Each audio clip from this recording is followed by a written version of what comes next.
Good day, students. This will be your guide in answering Module 1 of Quarter 1. The topic will be, or the most essential learning competency, is expressing permission, obligation, and prohibition using modals. So before you answer the first activity, you have to read the prayer first, and it will be found on page 3. The prayer is entitled COVID-19 Family Prayer. So there are modals that you need to observe how they are used in the prayer. And after reading and comprehending the prayer, you will answer the questions. So you will read and there are choices. You will just write your letter of your answer on one whole sheet of paper or on your activity sheet. It depends on the availability of the resources. If you have, then you answer it on answer sheet. But if you don't have, you can write your answers on one whole sheet of paper or bond paper. So it is up to 15. So in our family, we have the we can or we may, we have to or we should, we can't or we must not, or we mustn't. So these are the house rules that you have in your family. That's the reason why we have the word we. It is for all family members who are living inside your house or at home. So the examples, we can always share our feelings. So you will start your sentence by we can or we may, or what you can do at home with your family. For example, we can watch movies as long as we are done by our or with our assignments. We have to or we should. So in this column, you will write what you have to do. For example, we have to or we should clean our bed before going anywhere. Or we have to clean our dishes before doing anything. On the last column, you will write what are the things you are not allowed to do. For example, we cannot use cell phones while we are eating our lunch, or any thing that you are not allowed to do at home because it is set by your parents or your guardians for you to become more responsible and to become more disciplined at home. So you will answer it. Does it feel good to have household rules followed by every family member? Do you also have specific household rules set in your family? Do you feel bad adhering to those rules because they limit your freedom? Household rules are important for they help develop well-disciplined family members. There are times that we may feel bad about following those rules, but we should think that they help in keeping us from danger. The simple rule, like always unplug unused appliances, makes us avoid overheating of appliances, which may lead to short circuits and electrical malfunctions. Hence, by following these household rules, we also develop sense of responsibility with our actions. As you keep on reading, you will learn more about the importance of observing household rules and having family values. So, as you are having more time at home, you should obey and follow household rules because it will strengthen your relationship to other family members you are living with at home. On the next page, you will read our family values. It is a text where you will know what are the values that a family should have. It will also tell some important elements of a strong family, like family cohesion, family flexibility, and family communication. These are the vital elements that will strengthen the relationship of each family member. So after reading that, you will answer the value in you. Directions. Complete the table below by listing some of your family values which you think are your family's best practices. So my own family values. So you cannot search it in internet because you will base your answer depending on what your family has. For example, what are the family values that will make your family strong? In the first column, for example, my family is faithful, that we are attending virtual mass and we are praying all together.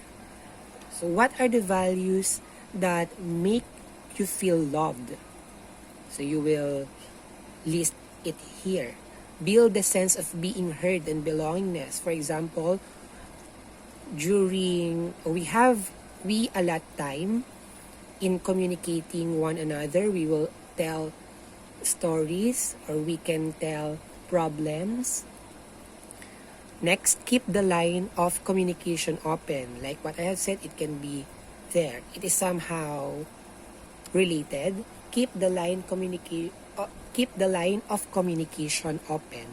So it can be we have GC that we, even though we are far from one another, we can communicate, we can ask for assistance or help, then benefit the whole society.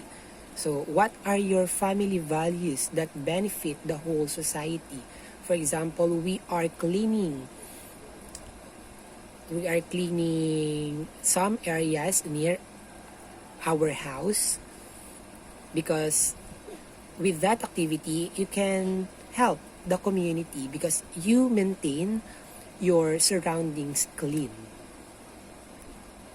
So you can also give the values and even the practices. For example, the activity that you are doing at home. Make us strong. For example, prayer, make us feel loved.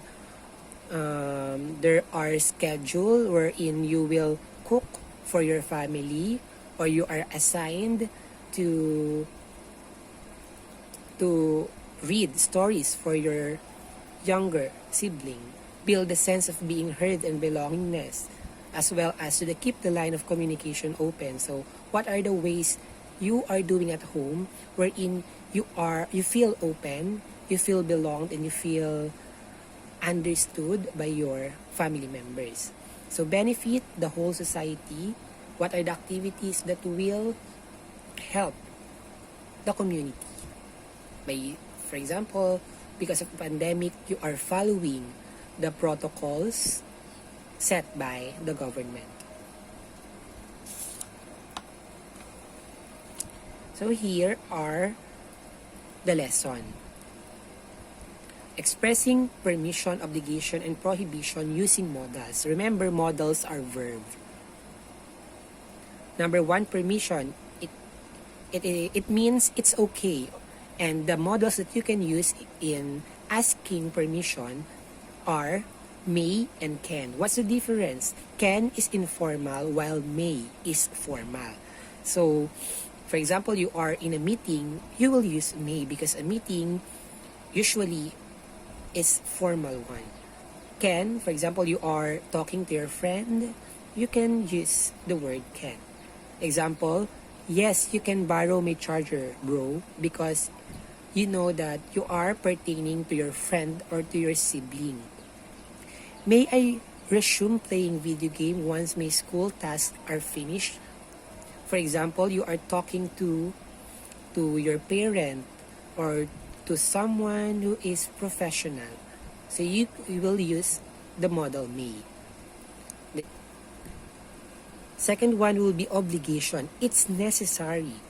You will use the modals has to, have to, or must, or ought to, or should. When will you use has and have? It's very simple. Has is for singular, meaning one subject. For example, he has to or she has to, our teacher has to, my classmate has to. If you have only one subject, you will use has to.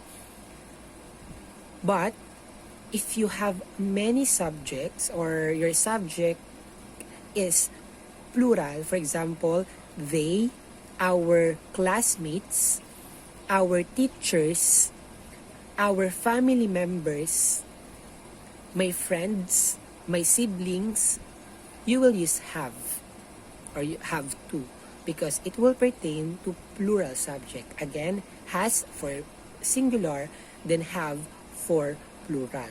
How about must? It's either if you have singular or plural, you can use must. Everyone must, he must, she must do the assignment, like that. How about ought to and should to? What's the difference between the two? What's the difference? There are two types of modal verbs of obligation. So those that primarily express a firm obligation or necessity, like following laws and strict rules. So you will use must and have to. So that will be the laws, for example, or strict rules that will, if you will not follow, there will be an offense. And those that express a recommendation or moral obligation, or it has a light consequence if you will not follow.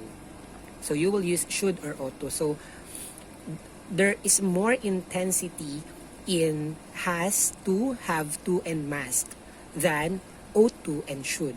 So these three modals, has to, have to, and must, if it's really necessary, if it's really required. For example, you must not kill. You must follow the laws provided by the government. Because if you will not follow, what will happen? You will be imprisoned or you will have offense. There will be a harder consequences, like ought to and should to. It is only recommendation. You should be kind to other people. So if you are not kind, you will not be imprisoned, but there will be consequences depending on what did you do to other people, or if you did not follow, there will be consequences. Example, a strong family unit has to create a safe, positive, and supportive place for all members to thrive. It's a firm obligation and necessity, because if you will not create a safe, positive, and supportive place, your family will be affected. The progress, the character, the moral will be affected. So it is really a necessity. Why did we use has? Because strong family, one subject. So you will use has. The adults in a strong family. So we have plural subject, therefore we will use have. The adults in a strong family have to be good role models that lead by example. So firm obligation and necessity.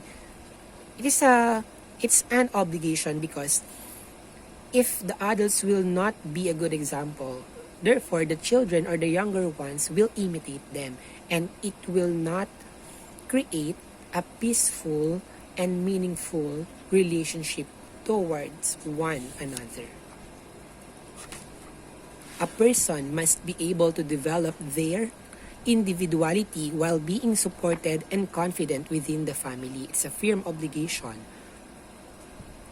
While we will proceed to the somehow recommendation or moral obligation, which will have a light consequence if you will not follow. Love should make up a strong family that possesses good family values. It's a recommendation only.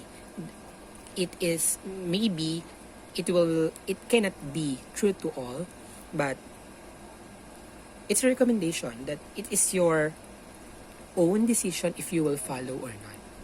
as long as you are ready for the consequence.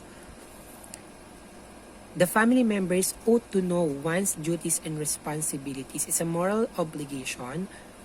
Maybe it's moral, meaning it will affect the values and the characteristics of the family if you will not know the duties and responsibilities. However, it is not that required because it's a recommendation or moral obligation only. But when we say must, have to, has to, or usually you will be imprisoned, or you will have a consequence which are hard to do or to accomplish, or you will suffer a lot if you will not do. While using should or ought to, it's a recommendation. For example, love should make a strong family that possesses good family values. If you will not have love in your family, maybe you will have more misunderstandings like that, but you will not imprison. Meaning it is only recommended or highly suggested for you to have love. Because without this, you will have consequences like misunderstandings. And then the last one is prohibition. It's not okay. Meaning a prohibition, you are not allowed to do it. Cannot or can't, must not or mustn't, should not or shouldn't. So these are the contractions. When we say contractions, it is shortened. Two words are combined and it uses apostrophe. Can't, mustn't, shouldn't. So what's the difference between the three? Talking about models of prohibition, can't tells us something is against the rules. Mustn't is usually used when the obligation comes from the person who is speaking, and shouldn't when we think something is a good or a bad idea. So again, can't is for against the rules. Mustn't if someone is speaking about the obligation. Shouldn't something which is a bad or a good idea. Example, you mustn't speak foul language to anyone, because the word you is pertaining to the receiver or to the listener, and the one who is speaking is the one giving the obligation. It is very difficult to live without our mothers, but we can't stay with them forever. Yeah. Can't, because it is really a fact, universal fact, that our mothers are still human. Their lives have end. So even though it's difficult to live without them, we cannot stay with them forever. You shouldn't make decisions when you are angry. So it is giving idea if you will make a decision whenever you are angry or under your emotions. So it's only an idea. So mustn't, can't, shouldn't, meaning you are not allowed or you are suggested not to do it. Here are more examples. Permission. Can I make suggestion on how we can solve our issues at home? May I send this message now to Uncle Pete so he can hear our side? So can, we can use can, informal, may, formal. Obligation. I must phone my dad. It's his birthday today. Seat belts have to be worn by all passengers, especially when driving with children. Do you think I should be sorry for missing our anniversary? So we have obligation, must, have to. It is more required than should, because should has a light consequence. Prohibition. I can't just leave my dirty laundry anywhere. My mother will surely be angry. As children, you mustn't disobey what your parents tell you. Anyone shouldn't try to violate any quarantine rules. So can't, it is against the rule.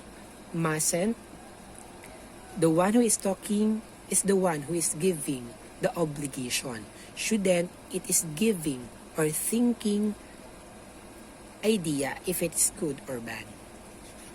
So again, permission, you are giving a pass or a right to do something. Obligation, it is somehow required for you to do because you are obliged. Prohibition, you are not allowed. Obligation, you are somehow or really allowed to do that. Permission, you are asking chance or you are asking permission, from the word itself permission, for you to do particular thing. So independent activity 1, study each picture and tell whether they must, mustn't, or can do each activity. Write your answers on the line provided below each picture. Apple and Eve's parents are both frontliners in Bulacan Medical Center and are both in a quarantine facility. Before their parents left for work, they were given instructions about what they must do, they mustn't do, and they can do. So, do the homework. Is it must, mustn't, or can? Drink alcohol, throw a party, surf the net, but only a little. Empty the trash bins. So, you will answer that. Independent assessment 1, matchmaker. Match the first part of the sentence in column A with the appropriate part in column B. Write the letter of your choice on the blank before each number. So number 1, Ben is very tired because of so much household work. So what will be the match in column B? Number 2, there is a new TV series about a family survival during quarantine. Number 3, if my parents get COVID-19, you will find the next statement in column B. You can visit your friends again. Blank. What's the answer? You will just write simply the answers of you will just put the letters of your answers if you think if it's correct or it is the most appropriate to the statement in column A. Independent activity number 2. How would you show respect to your parents by asking permission in these situations? Use can I or may I, and these verbs stay, give, talk, rest, and cook. Write your answers on the blank provided. Example, you need to buy a camera but you don't have enough money. Can I use your credit card? I promise to pay. So you will make statements or sentences out of the situation. For example, number 1, you are at a friend's house. You want to stay overnight. What will be your statement that you will use in talking to your parents or your guardian? You will use can I or may I. And we have the words stay, give, talk, rest, and cook. So you can use the word stay in number 1, give in number 2, talk number 3, number 4, rest, 5, cook. So you will just make statements. It can be in a form of interrogative sentence. When you say interrogative, it ended with question mark or you're asking question or permission. Because we have the word can I and may I, meaning permission. You are asking. So there should be, like in the example, there is a question mark. Number 2, independent assessment. How do you make everyone in your family safe during this quarantine period? List all the things that we all used to do during the normal days, but we are all prohibited to do during the new normal. Use can't or mustn't. Write your answer on the blank provided. Example, we cannot or we can't visit any sick relative.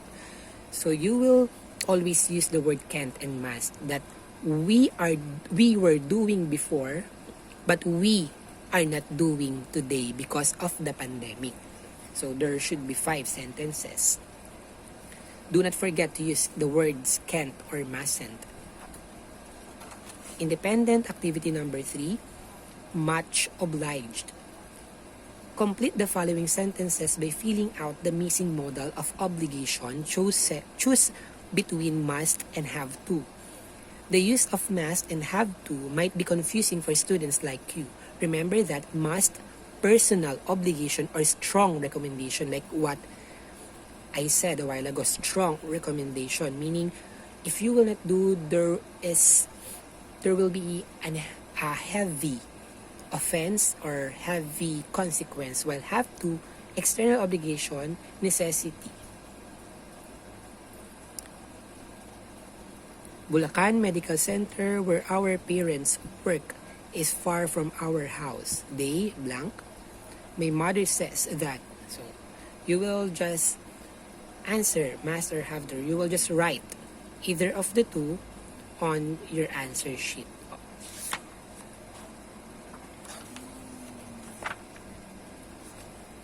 Independent assessment activity or independent assessment 3, modal mode. Direction. What do these sentences express? Choose among permission, obligation, possibility, or prohibition. When we say possibility, it might happen, or most probably it will happen, because there are proofs or there are things that indicate that it will really happen. That is possibility, from the root word possible. May I use your car tonight? We mustn't scream, especially in the baby is sleeping. So when we say mustn't, contraction must not. It's very easy. It's very obvious. Is it permission, obligation, possibility, or prohibition? There is a word not. Since it's weekend, can we stay up until midnight? 4. You should always ask our mother's permission if you are having visitors. 5. I really have to finish all these household tasks before my parents allow me to go out. What I have learned, I realized that you will just write your realization by plotting your ideas using the journal template below. But since you are not allowed, or you must not write on the module, you will just write in a paragraph form your realization using the models that we have, or the models that you have learned in this module.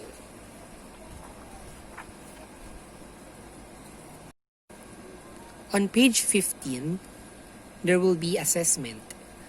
The directions will be: closely read Apple's COVID-19 journal entry below and answer the questions that follow. Circle or write only on your answer sheet or on one whole sheet of paper or on bond paper. You will just write the answer. Read your diary, and so on. And the continuation will be on page 16. Then you will just answer the questions. Permission, prohibition, possibility, obligation. So there are modals being used in the diary. Then you will just know the function. If it's permission, prohibition, possibility, obligation. Answers only. The letters of your answer will be written on the activity sheet. Okay, it will be continued on page 17, as you can see. So it's up to 15. While in 6 to 15, this is a worksheet for a well-raised son or daughter like you. The following sentence shows situations that show love, concern, and care within families. Read each sentence carefully and choose the best modal to complete the blanks. Circle the letters of the best answer. However, you are not allowed to write anything on the module, so you will just write again the letter on your one whole sheet of paper or on your answer sheet. On page 18, there is an additional activity.